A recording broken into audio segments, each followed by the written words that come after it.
कभी सोचा है कि एक मासूम सी दिखने वाली गुड़िया कितनी खौफनाक हो सकती है? आज हम एक ऐसी ही गुड़िया की कहानी जानेंगे। ओकीकू की कहानी, जो एक प्यारे से खिलौने और एक डरावने साये के बीच की लकीर को मिटा देती है। हम सब जानते हैं ना, एक गुड़िया किसी बच्चे के लिए सिर्फ एक खिलौना नहीं होती, वो उसकी सबसे अच्छी दोस्त बन जाती है, एक राजदार। लेकिन जरा सोचिए, क्या हो अगर वही दोस्त सबसे बड़ा दुश्मन बन जाए? बस यहीं से हमारी ये कहानी एक बहुत ही डरावना मोड़ लेती है।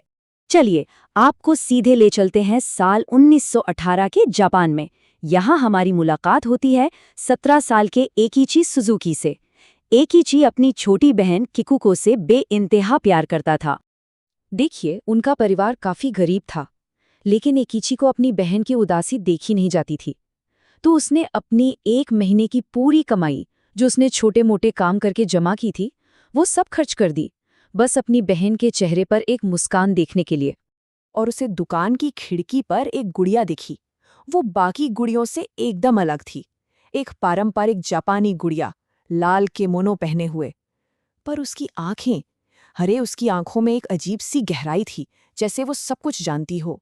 जब किकुको ने अपने चौथे जन्मदिन पर वो तोहफा देखा, तो उसकी खुशी का कोई ठिकाना नहीं रहा। उसने उस गुड़िया का नाम रखा ओकीको, और बस वो दोनों जैसे एक दूसरे की परछाई बन गई। किकुको एक पल के लिए भी ओकीको को खुद से दूर नहीं करती थी। लेकिन ये खुशी ज्यादा दिन टिक नहीं सकी। एक दिन किकुको तेज बुखार हुआ, मलेरिया, और अपनी आखिरी सांस तक उस नन्ही सी बच्ची ने अपनी प्यारी ओकीको गुड़िया को सीने से लगाए रखा। परिवार ने सोचा कि वो गुड़िया को अपनी बेटी की याद में संभाल कर रखेंगे। उन्होंने उसे घर में एक शेल्फ पर रख दिया, पर उन्हें क्या पता था कि उनका दुख अब डर में बदलने वाला था और घर में खौफ दस्तक देने वाला था। पहले तो घर में हल्की हल्की फुसफुसाहटें सुनाई देने लगीं। कभी कभी किकुको की हंसी की आवाज भी आती। फिर गुड़िया अपनी जगह से हिलने लगी। लेकिन असल खौफ तब शुरू हुआ जब परिवार ने नोटिस किया कि गुड़िया के बाल बढ़ रहे हैं, और इसके बाद शुरू हुआ बुरे सपनों का एक खौफनाक सिलसिला। सोचिए, जब एची ने गुड़िया खरीदी थी तो उसके बाल गर्दन तक थे, एकदम काले और रेशमी, पर अब वो कंधे तक लंबे हो चुके थे।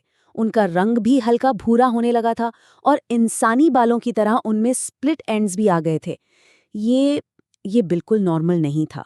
एक रात तो हद ही हो गई। एकीची की माँ की चीख से सबकी नींद खुली। उन्होंने एक सपना देखा था, और जब उनकी आंख खुली तो उन्होंने देखा कि वो खौफनाक गुड़िया उनकी छाती पर बैठी है। इस वाक़ये के बाद तो परिवार का डर यकीन में बदल गया। बस अब बहुत हो चुका था। परिवार समझ गया था कि उन्हें इस गुड़िया से हर हाल में छुटकारा पाना ही होगा। उन्होंने उस चीज को खत्म करने की ठानी जो उनकी जिंदगी को जहन्नुम बना रही थी। और यहीं से कहानी अपने सबसे डरावने मोड़ पर पहुंचती है। एक दिन इकीची के पिता ने हिम्मत जुटाई और उस गुड़िया को घर से दूर पास के एक खेत में ले जाकर दफना दिया। उन्हें लगा, चलो अब ये बुरा सपना खत्म हुआ।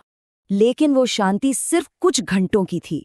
उसी रात जब सब सो रहे थे, दरवाजे पर जोर जोर से खटखटाने की आवाज आने लगी। धड़ धड़ धड़। आवाज इतनी तेज थी कि मानो कोई दरवाजा तोड़कर अंदर आ जाएगा।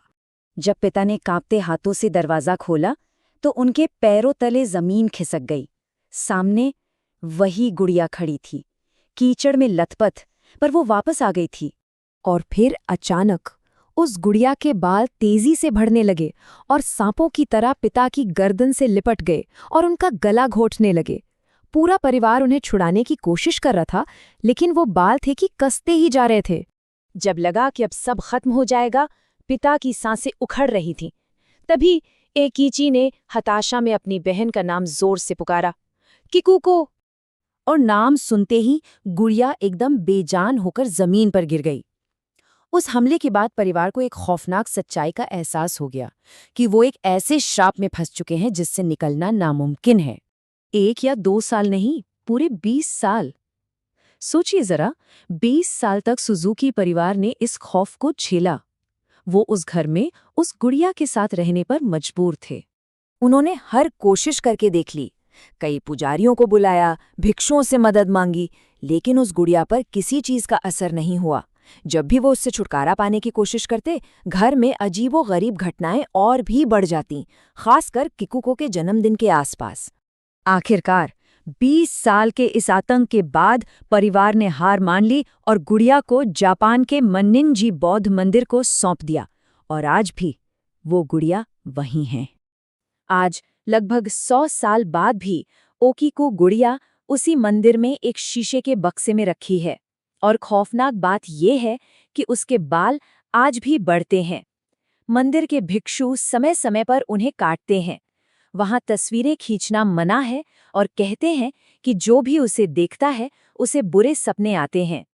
और अगर ये सब काफी नहीं था, तो अब एक और डरावनी बात सामने आई है। जो लोग उसे देखने गए हैं, उनका कहना है कि गुड़िया का मुंह धीरे धीरे खुल रहा है और उसके अंदर दांत उगते हुए दिखाई दे रहे हैं। तो सवाल ये है कि आखिर उस गुड़िया में है क्या? क्या ये किकुको की ही आत्मा है जो अपने परिवार से दूर नहीं होना चाहती, या फिर उस मासूम बच्ची के दुख और उस गुड़िया ने मिलकर किसी और ही शैतानी ताकत को जगा दिया है?